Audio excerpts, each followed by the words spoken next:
तो एपिसोड 3 की शुरुआत होती है साउन के ऑफिस में ब्लास्ट होने के जस्ट कुछ देर पहले से। साउन और उसकी टीम किडनैपर के कॉल को ट्रैक करने के लिए रेडी थे। अभी इनके ऑफिस से एक डिलीवरी वाला आता है और इनके दरवाजे के बाहर एक पार्सल छोड़कर जाता है। अब उसमें पिज्जा का पैकेजिंग था, इसलिए एक टीममेट अंदर ले आता है, ये सोचकर कि किसी ने खाने का ऑर्डर दिया होगा। तभी साउन को किडनैपर का कॉल आता है, यानी हीजू कॉल करती है एंड तभी वो पार्सल ब्लास्ट हो जाता है। साउन को होश आता है तो वो हॉस्पिटल में होता है, जहाँ उसके बाकी टीममेट्स की भी ट्रीटमेंट चल रही थी। दोजे उस डिलीवरी मैन का फुटेज दिखाता है जो वो बॉक्स उनके ऑफिस के बाहर रखकर गया था। दोजे कहता है कि शायद ये वही किडनैपर है जो आपको धमकी दे रहा है। साउन जल्दी से अपना फोन चेक करता है तो सिक्योरिटी ने मैसेज किया था कि हीजू घर में ही है। जो देखकर साउन कहीं जाने लगता है तो दोजे उसे रोककर कहता है कि पुलिस अपना काम कर रही है, लेकिन उन्हें नहीं पता कि इसमें आप भी इन्वॉल्व हैं। जो बात अगर बाहर आई तो मीडिया में बवाल हो जाएगा। साउन कहता है कि ये सब करके वो किडनैपर मुझे चैलेंज करना चाहता है, अब उसे सबक तो सिखाना ही पड़ेगा, डायरेक्टली नहीं तो किसी और तरीके से। इसीलिए साउन ने ही किडनैपर ने जो धमकी भरा कॉल किया था उसका कुछ पार्ट प्रेस में देने के लिए कहता है। देन वो यहाँ से घर गया था, हीजू के थाइस पे वो मोल चेक करने जा रहा था तो डाइनिंग टेबल से उसे बेडरूम में ले जाता है, जहाँ जो डायरी में लिखकर पूछते कि क्या तुम्हें चोट लगी। साउन बताता है कि एक आदमी हमारे ऑफिस में बॉम्ब रख कर गया था। हीजू पूछती क्या वो किडनैपर था। साउन कहता हाँ। देन कहता है अब से मैं तुमसे सवाल करूंगा, वो किडनैपर कौन हो सकता है, क्या तुम्हें पता है।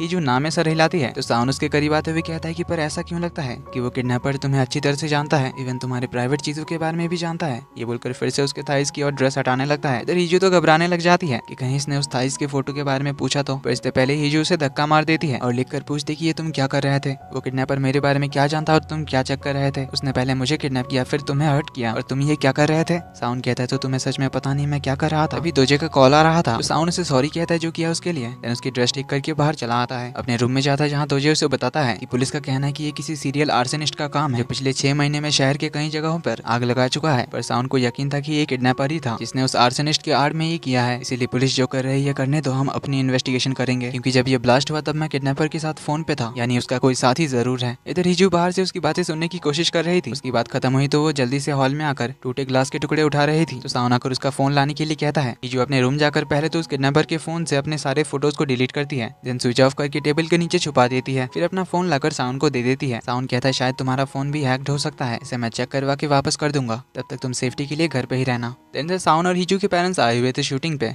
यह है साउन का डैड मिस्टर बे जो आने वाले इलेक्शन में प्रेसिडेंशियल कैंडिडेट हैं, और यह है मिस्टर होंग हीजू के स्टेप डैड जो बहुत बड़े बिजनेसमैन हैं। इधर हम असली किडनैपर को देखते हैं जो बुरी तरह से मछलियों को काट रहा था। तभी उसका साथी उसे मैसेज करके पूछता है कि ऑफिस बिल्डिंग में ब्लास्ट तुमने किया। किडनैपर कहता है हाँ मजा आया ना। तो उसका पार्टनर कहता है कि आगे से मुझे बिना बताए कुछ भी मत करना और एक काम है तुम्हारे लिए। ये बोलकर वो पार्टनर किसी जगह का एड्रेस भेजता है। इधर साउन हीजू का फोन चेक करता है, चैट्स में उसे सांगू का नाम दिखता है तो वो उनके चैट्स देखने लगता है। रिसेंटली सांगू ने उसे उनके कॉलेज टाइम का एक फोटो भेजा था नूरी ड्रीम सेंटर नाम के एक ऑर्फनेज में, उन दोनों ने बच्चों के साथ फोटोज खिंचाई थी। इधर सांगू अपने क्राइम शो के बारे में डिस्कस करने के लिए यूरी की टीम से मिलने आता है तो सांगू एक अनसॉल्व केस को इस क्राइम रिपोर्ट प्रोग्राम के जरिए इन्वेस्टिगेट करना चाहता है। तो यूरी एंड टीम उस केस के बारे में पूछते हैं तो सांगू बताता है कि मैं नूरी ड्रीम सेंटर नाम के ऑर्फनेज में बड़ा हुआ हूँ। 20 साल पहले जिस टाउन में वो ऑर्फनेज था वहीं पे एक अमीर फैमिली का बहुत बड़ा मेंशन था जहाँ वो लोग कभी कभार आते थे। एक दिन सांगू उस मेंशन के अंदर चला गया था जहाँ उस अमीर फैमिली का यंग मास्टर यानी उस फैमिली का बेटा वेकेशन के लिए आया हुआ था, जो हमेशा एक मास्क पहन के रहता था। दोनों मिले, बहुत सारे गेम्स खेले। उसने सांगू को अपना रूम भी दिखाया जहाँ पे अनगिनत हर तरह के खिलौने थे। इसी तरह हर रोज वो दोनों खेलते थे, लेकिन एक दिन अचानक सांगू ने उसके घर पे कुछ भयानक देख लिया। इसके बाद से वो कभी वहाँ नहीं गया। यूरियन बाकी सब पूछने लगते हैं कि क्या देखा था, पर तभी सांगू को एक कॉल आ जाता है। उसके कुछ और प्लान थे इसीलिए उसे जाना पड़ता है। इधर साउन भी उस नूरी ड्रीम सेंटर के बारे में पता कर रहा था। तभी हीजू के फोन पे सांगू का मैसेज आता है। उसने हीजू को कल लंच के लिए इनवाइट किया था और उस रेस्टोरेंट का लोकेशन भी भेजा था।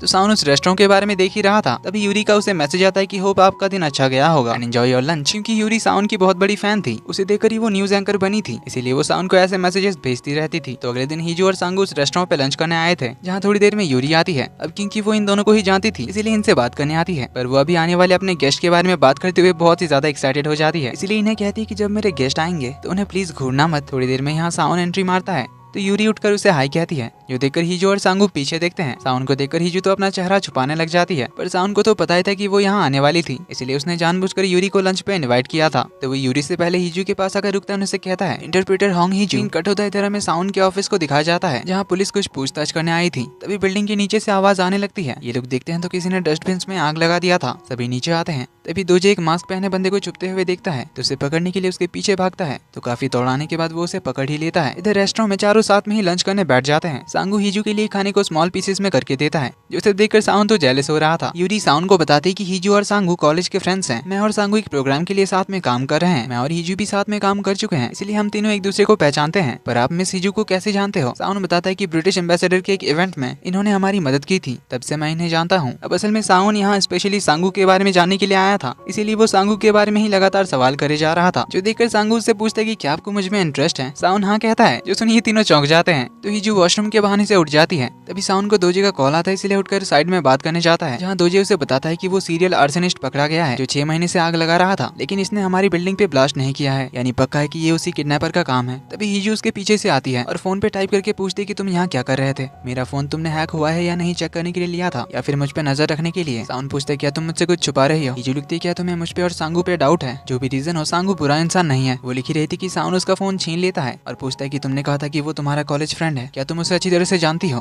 जो इतने टाइम बाद अचानक से तुम्हारे सामने आ गया? अगर उसे तुम इतनी अच्छी तरह से जानती हो तो मेरा क्या? मुझे तुम कितनी अच्छी तरह से जानती हो? वैसे भी हम तो 20 सालों से एक दूसरे को जानते हैं ना, तो बताओ तुम मुझे अच्छी तरह से जानती हो? मुझे लगता था कि मैं तुम्हें बहुत अच्छी तरह से जानता हूँ, पर शायद नहीं। ये बोलकर चला जाता है। तभी हीजू को उसकी डायरेक्टर ऑफिस बुलाती है। इधर साउन सांगू से उसका बिजनेस कार्ड मांगता है, चला जाता है। हीजू भी इन्हें बाय कर अपने ऑफिस चली जाती है, जहाँ पे उसकी डायरेक्टर भी उसे प्रेसिडेंशियल ऑफिस में इंटरप्रेटर के जॉब के लिए अप्लाई करने के लिए कहती है, क्योंकि हीजू ने साउन के अब तक के सारे प्रेस कॉन्फ्रेंस के वीडियोस को देखकर साइन लैंग्वेज प्रैक्टिस किया था, और अब तो साउन की स्पीच के साथ हीजू की साइन लैंग्वेज इंटरप्रिटेशन 100% सिंक हो जाती है। इसलिए डायरेक्टर कहती है कि ये तुम्हारे लिए बहुत ही अच्छा मौका है। इधर साउन दोजे को सांगू का कार्ड देता है और उसके बारे में सब कुछ पता करने के लिए कहता है। तो दोजे बताता है कि इसका एक यूट्यूब चैनल भी है, 2 लाख से ज्यादा फॉलोअर्स है, लड़कियों में बहुत ही ज्यादा फेमस है। साउन पूछता है लड़कियों में फेमस क्यों है? दोजे कहता है क्योंकि इसकी फिजिक अच्छी है। डॉक्टर होकर भी ये रेगुलरली वर्कआउट वगैरह की वीडियोस डालता है, जिसके साथ ही अनसॉल्व मिस्टीरियस क्राइम केसेस को भी कवर करता है। तो साउन कहता है इसके बारे में जो भी पता चले वो सब पता करो। इधर हीजू घर जाने के लिए ऑफिस के पार्किंग लॉट में आती है, जहाँ कार के अंदर आते ही ऑटोमेटिकली रेडियो ऑन हो जाता है और किडनैपर के फोन नंबर से एक सॉन्ग रिक्वेस्ट की जाती है, जिसका नाम था कॉल मी नाउ। तो वो गाना प्ले होने लगता है। हीजू कुछ भी करके ये रेडियो बंद नहीं कर पा रही थी, जिससे तो वो बहुत ही ज्यादा घबरा जाती है और एग्जिट गेट खुलते ही जल्दी से घर के लिए निकल जाती है। घर आकर वो जल्दी से किडनैपर वाले फोन को स्विच ऑन करती है और सोच में पड़ जाती है कि क्या किडनैपर को पता है कि फोन मेरे पास है। तभी साउन के आने की आवाज आती है, तो हीजू फोन छुपाकर बाहर आती है। साउन उससे पूछता है कि कहाँ जा रही हो? हीजू कहती है कन्वीनियंस स्टोर से बियर और आइसक्रीम लाने। साउन कहता है तुम रुको, मैं लेकर आता हूँ। ये बोलकर वो लाने चला जाता है। तो हीजू किडनैपर वाले फोन से उससे फिर कॉल करती है। तो साउन उससे कहता है कि कहीं डर तो नहीं गया ना 406? हीजू कहती है लगता है तुमने मेरे धमकी को हल्के में ले लिया, इसीलिए मैंने वो ब्लास्ट तुम्हें इसका सीरियसनेस समझाने के लिए किया है। तो बताओ तुमने क्या डिसाइड किया? तो उल्टा साउन उससे पूछता है कि मेरे हीजू को छोड़ने से तुम्हें क्या फायदा होगा? जो सुन हीजू के पास तो कोई जवाब ही नहीं होता। साउन फिर पूछता है तुम हमारा डिवोर्स करा के क्या हासिल करना चाहते हो? हीजू कहती है वैसे भी तो तुमने कोई प्यार करके उससे शादी नहीं की है, ना ही तुम अभी उससे प्यार करते हो, तो उसे छोड़ क्यों नहीं देते? साउन कहता है तुम्हारी बातों से ऐसा लगता है कि तुम किसी और के फायदे के लिए मुझे धमकी दे रहे हो। असल में हीजू के साथ तुम्हारा रिलेशन क्या है? और याद रखना तुम्हें जो चाहिए मैं तुम्हें वो कभी नहीं दूंगा, और मैं हीजू को कभी नहीं छोड़ूंगा। ये बोलकर कॉल काट देता है। हीजू को समझ नहीं आ रहा था कि आखिर ये सोच क्या रहा है। थोड़ी देर में साउन उसके लिए बियर और आइसक्रीम ले आता है और आते ही उसे कहता है कि मैं तुम्हें डिवोर्स नहीं दूंगा। जो सुन हीजू शॉक्ड हो जाती है। तो साउन कहता है कि जस्ट इन केस अगर कोई तुम्हें बहकाने की कोशिश करे, भले ही कोई स्कैंडल हो या रूमर हो, मेरा नाम कहीं पे भी नहीं आना चाहिए। ये बोलकर उसके करीब आने लगता है और उसके होठों पे लगी झाग साफ करता है। देन उसे कहता है कि इंटरव्यू के लिए अच्छे से तैयार होना, मेरे साथ खड़े होने के लिए तुम्हें पूरी मेहनत करनी होगी, और इंटरव्यू में मुझसे कोई हेल्प एक्सपेक्ट मत करना। ये बोलकर वो जाने लगा था, तो हीजू उसे रोककर पूछती है कि तुम मुझे अपने साथ क्यों चाहते हो? अगर मैं प्रेसिडेंशियल ऑफिस की इंटरप्रेटर बन गई तो मेरा नाम और चेहरा पूरा देश जान जाएगा, तो क्या ऐसे तुम और तुम्हारी फैमिली हैंडल कर पाएगी? साउन हंसते हुए कहता है कि तुम कुछ ज्यादा ही कॉन्फिडेंट लग रही हो, तुम्हें तो ज्यादा एक्सपीरियंस भी नहीं है। हीजू कहती है मुझसे बेहतर और कोई नहीं होगा, ये मेरी गारंटी है, और एक्सपीरियंस ही सब कुछ नहीं होता, मैं इंसान का चेहरा देखकर बता सकती हूँ वो क्या कहने वाला है। तो साउन उसके करीब आते हुए कहता है कि अच्छा तो बताओ मैं अभी क्या सोच रहा हूँ। जिस आदमी ने तुम्हें किडनैप किया और मेरे ऑफिस में ब्लास्ट किया, वो हमारे बारे में कुछ ज्यादा ही बातें जानता है। ये सच है कि हम एक ही घर में स्ट्रेंजर्स की तरह रहते हैं, पर मुझे ये पसंद नहीं है। उस किडनैपर ने जो भी कहा ये सच है, पर मुझे ये पसंद नहीं है। मैं उसे कहना चाहता हूँ कि तू गलत है, उसे कहना चाहता हूँ कि तू हमारे बारे में सब कुछ नहीं जानता।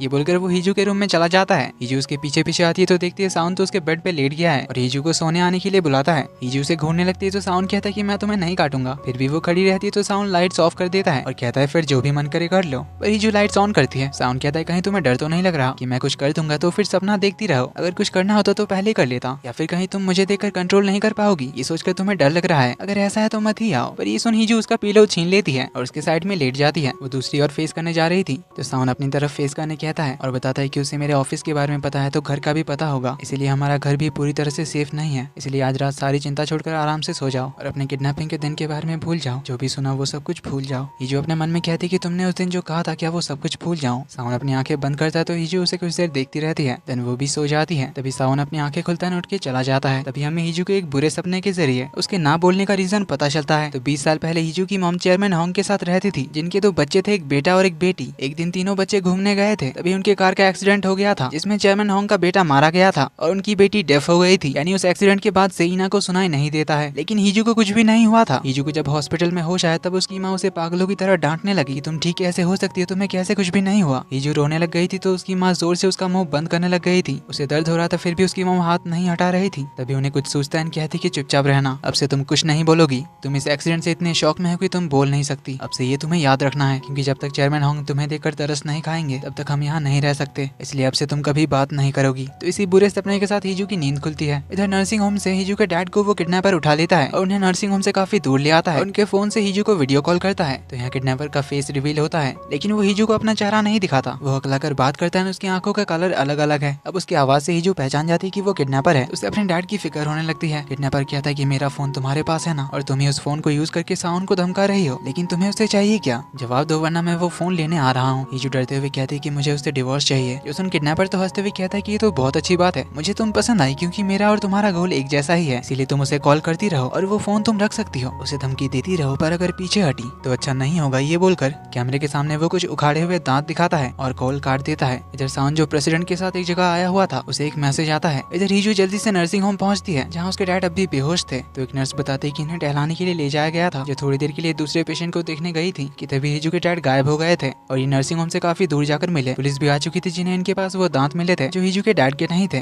तो पुलिस हीजू को रिपोर्ट लिखाने के लिए अपने साथ ले जाती है। जाते हुए पुलिस के कार की रेडियो को भी अचानक से कुछ हो जाता है, जिसे देखकर हीजू और ज्यादा डर जाती है। उसे किडनैपर की धमकी याद आती है। अचानक से वो कार रोकने के लिए कहने लगती है क्योंकि उसे वॉमिटिंग सा लग रहा था। बाहर आकर वो तो काफी रोने लगती है अपनी सिचुएशन को याद करके, क्योंकि बचपन से उसके साथ बहुत बुरा होता आया है। उसकी मॉम इतनी ज्यादा कंट्रोलिंग है, 20 साल उसे बोलने तक नहीं दिया, जबरदस्ती शादी करा दी, फिर ये किडनैपर उसके पीछे पड़ गया, इवन अब इसके डैड को भी खतरा है। ये सब याद करके वो बहुत ज्यादा रोने लग गई थी। तभी ये पुलिस वाले इनकी तरफ प्रेसिडेंट की कार आते हुए देखकर डर जाते हैं। तभी हम देखते हैं कि उस कार से साउंड निकलता है और हीजू की तरफ आने लगता है। साउंड को देखकर पुलिस वाले सैल्यूट करते हैं तो साउंड उन्हें थैंक यू कहता है और जाने के लिए कहता है। पुलिस वालों को समझ नहीं आता, वो कहते हैं कि हमें इन्हें पुलिस स्टेशन ले जाना है एक रिपोर्ट लिखाने के लिए। साउंड कहता है आप लोग जा सकते हो, मैं खुद आऊंगा रिपोर्ट लिखाने। ऑफिसर कहता है कि सॉरी पर आपका इनके साथ रिलेशन क्या है। तो साउंड हीजू को उठाता है और बताता है कि हीजू मेरी वाइफ है। जो सुन ये तीनों हैरान होते हैं क्योंकि साउंड ने कभी भी हीजू को अपनी वाइफ बोलकर इंट्रोड्यूस नहीं कराया था। तो इसी के साथ एपिसोड 3 यहीं पे खत्म होता है।